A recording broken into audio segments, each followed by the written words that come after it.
Olá, triguinhos, graça e paz. Bom, vamos na sequência. Qual sequência? Eu acabei de gravar um vídeo falando sobre cocriação. Recomendo que você assista ele para você poder ir entendendo a linha de pensamento que a gente está aqui. Você já deve ter visto, ainda tem uma playlist, né? Eu vou deixar aqui na descrição, chamada Lei da Atração e Bíblia.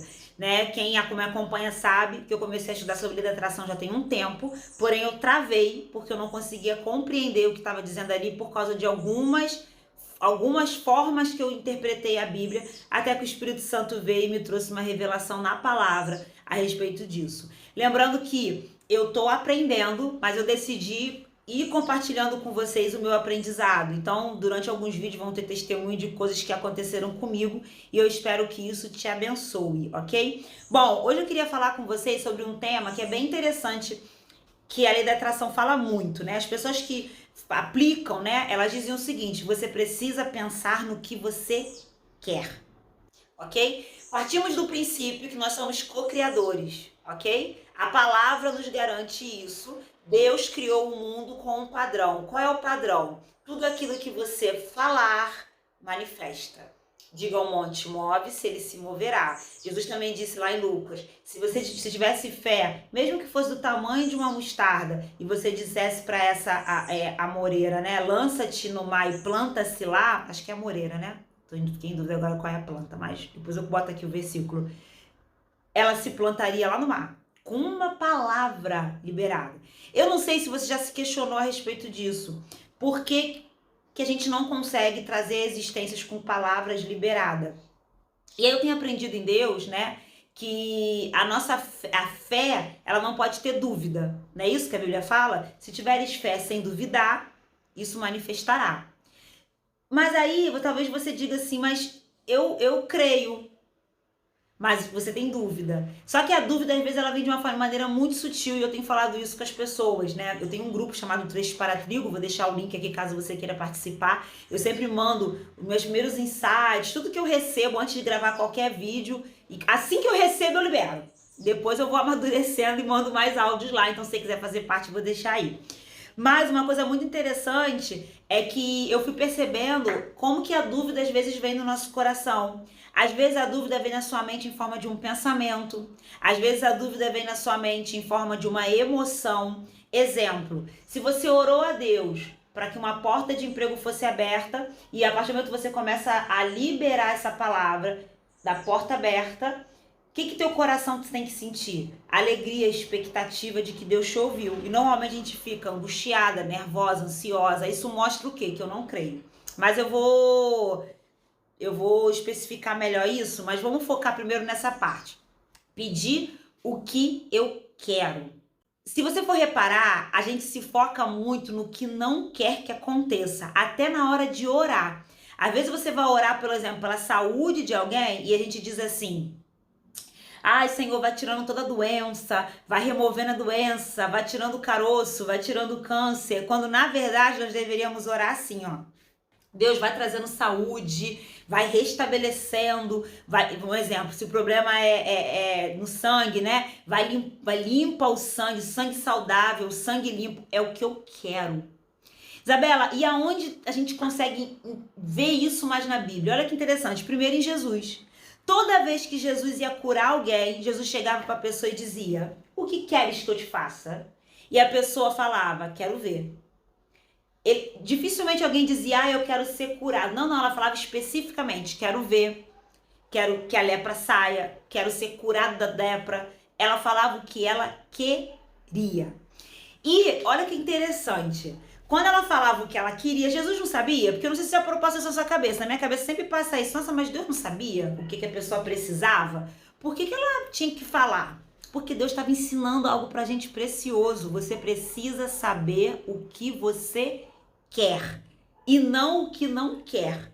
Você precisa focar a sua fé no que você deseja. E aí tem uma outra passagem na Bíblia muito interessante que faz a gente entender algumas coisas. Não sei vocês, mas eu já pensei muito assim, ó. Ai, a oportunidade, tem gente que tem sorte. Eu associava as pessoas conquistarem as coisas à sorte. Ah, não, isso foi sorte. Ah, não, porque nasceu num berço de ouro. Ah, não, é porque a família já era assim. Eu nunca imaginei que nós somos co-criadores, independente de onde, em que meio a gente nasceu. E a Bíblia fala uma história de uma escrava chamada Agar. A Bíblia fala que essa mulher, ela estava com seu filho e foi mandada embora da casa onde ela morava, e ela vai vagar no deserto. A Bíblia diz que ela leva pão e leva água. E a Bíblia fala que quando a água acaba, a Agar se desespera, ela acha que ela e a criança vai morrer, bota o menino à distância para não ouvir o choro dele, para não ver ele morrendo, até que Deus fala com ela. E é interessante essa passagem, porque quando Deus fala com Agar, a Bíblia fala que Deus fala para Agar levantar, pegar o filho, porque ele tem uma promessa. E a Bíblia diz assim, ó, e Deus mostrou para Agar um poço. Olha só que interessante isso. Quando Deus mostra para Agar o poço, eu fiquei pensando, Deus não fez o milagre do poço aparecer, Deus não fez o milagre de brotar um poço no meio do deserto. Não, não, não. A Bíblia fala que Deus abriu os olhos de Agar e Agar viu o poço. E aí o Espírito Santo começou a falar comigo. Quando nós focamos no que não queremos, porque o que aconteceu com Agar? Quando ela viu que a água acabou, ela entrou em desespero. E ela só conseguia pensar, vou morrer, meu filho vai morrer, eu vou morrer, meu filho vai morrer. Em nenhum momento ela pensou, e ela já tinha tido um encontro com Deus no deserto, em outra passagem anterior. Ela poderia dizer, o Deus que me vê, porque foi o nome que ela deu, o Deus que me vê, Senhor, me vê agora, me vê minha situação. Mas ela não conseguiu ter fé nem para isso. E ela focou só no que não queria. Quando você foca no que você não quer, você não consegue enxergar as oportunidades. Porque que acontece, gente? Cientificamente falando, tem um livro chamado Se a Vida é um Jogo, as Regras Estão Aqui. Ele mostra de maneira científica o que acontece com o nosso cérebro quando você começa a pensar em algo, focar em algo. Já reparou que quando você começa a pensar, eu quero comprar o carro X, esse carro começa a aparecer para você direto? Parece mágica. Mas na verdade não é que ele está aparecendo direto, é que sua mente começou a focar naquilo que você desejou. Então, cientificamente falando, olha o que acontece com a nossa mente. Quando você começa a focar no que você deseja, ela começa a ficar atenta nas oportunidades que vão te ajudar a alcançar aquilo que você deseja. Não é um milagre místico, ok? Pode acontecer um milagre? Claro que pode. Mas nesse caso de Agar, simplesmente não aconteceu. Os olhos dela se abriram e ela viu o poço. Os olhos se abriu e ela enxergou a oportunidade. O próximo vídeo eu vou gravar sobre um homem que não conseguiu enxergar a oportunidade porque ele estava preso a uma crença. E depois a gente vai falar sobre crença. Mas nesse vídeo eu quero que você entenda o seguinte. Você precisa focar no que você quer. Quando você vai ler esses livros sobre lei da atração, eles falam sempre, se você foca no que você não quer, você atrai mais disso para você. E eu ficava pensando, mas como que eu atraio? Como que eu atraio? Só que hoje, o que eu entendo de maneira assim mais racional possível para você poder entender? Se você foca no que você não quer, automaticamente você não enxerga as oportunidades. E aí você se mantém na mesma situação. Quando você foca no que você quer, a sua mente começa a trazer a sua atenção para coisas que vão corroborar, que vão colaborar, que vão te ajudar a concluir e alcançar isso que você tanto deseja. E aí podem acontecer milhões de coisas. Talvez você vai desejar algo que esse algo vai se manifestar na sua mão. Vai vir. Você vai ganhar. Deixa eu contar um testemunho para vocês sobre isso, que isso aconteceu comigo. Eu tenho um site online e eu mudei o layout do meu site e eu fiz um banner e esse banner não ficou bom lá porque a resolução não estava boa e eu não estava conseguindo fazer um banner legal para o site. E era uma área que eu nunca tinha mexido, então eu pensei, eu vou ter que parar para mexer nisso com calma, porque esses aqui... Só que eu já tinha tentado e não tinha dado certo. E aí eu simplesmente falei, eu preciso mexer nesse site, mas acabou que com o tempo, vida corrida, eu não conseguia mexer, parar. Porque no meu caso eu não tinha só que parar para fazer um banner novo. Eu tinha que entender qual era a resolução que o banner ia ficar legal lá. Então isso ia exigir um conhecimento que eu não tinha. Então eu ia ter que aprender isso para depois fazer o banner. Mas toda vez que eu olhava para o site eu dizia, preciso fazer um banner novo. Gente, olha só que interessante, eu não dizia assim, meu Deus, esse banner que tá aqui tá horrível, tem que tirar isso, porque é isso que a gente fala, não é? Exemplo, tu quer fazer uma obra na casa, você fica, meu Deus, essa sala tá horrorosa, meu Deus, esse lugar tá horrível. Pronto, isso é um problema, ok? Porque você precisa ser grato.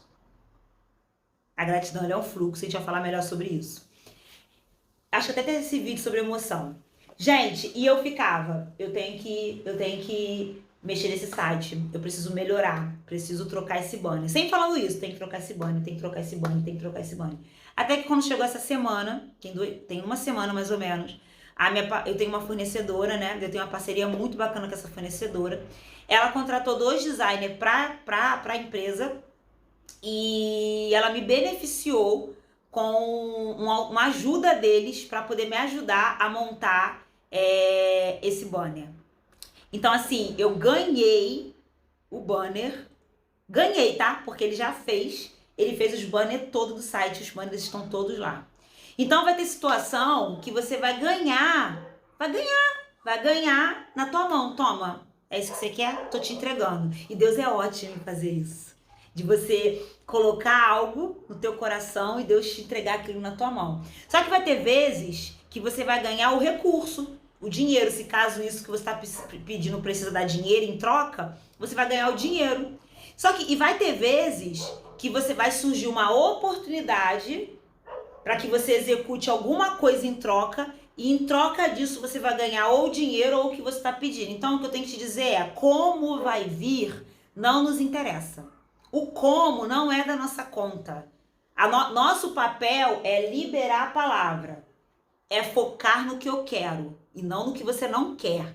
E o como vai vir a existência é Deus. É a força manifestadora que a gente crê que é Jesus. Ele é que vai operar dentro da palavra que você liberou. Entenderam? É isso. Então, assim, não se esqueça. Foca no que você quer. Isabela, eu entendi e eu não consigo. Então, isso vai ficar para outro vídeo. Por quê? Eu tenho um testemunho disso. Porque eu tentava colocar minha mente no que eu queria e minha mente sempre ia para o que eu não queria. E aí isso fala de crença. Então, outro vídeo que eu vou gravar, a gente vai falar sobre crença limitante. É um termo bem famoso hoje em dia e tá na Bíblia. Ó, tá na Bíblia. A Bíblia nos ensina o que acontece quando a gente tem uma crença. E a crença é difícil, difícil não, é desafiador, porque é possível e não é nada, assim, absurdo de quebrar. Mas você precisa reconhecer, ok? Então, foca no que você quer. Amém? Que essa palavra te abençoe e graça e paz.